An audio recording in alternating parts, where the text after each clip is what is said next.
Young artist, please come in.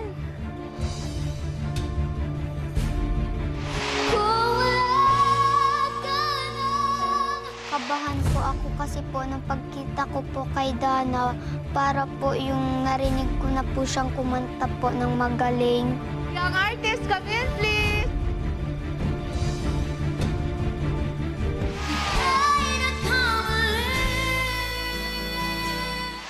Hi! Napanood ko po siya sa TV, swabe po siyang kumanta. Kayo yung tatlo sa pinakamapusong kumanta na bata. Ito na ang awit na Kailangan Kita. Gusto niyo yung kantang yan? Ang tunay ko, minamahal. Hindi ko in-expect yung boses ni Dana, parang ang galing din. Kailangan kita. Good, Ian. Good. Yan.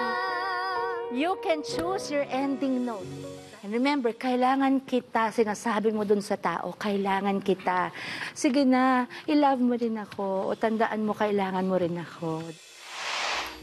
Ang tunay na pagsinta.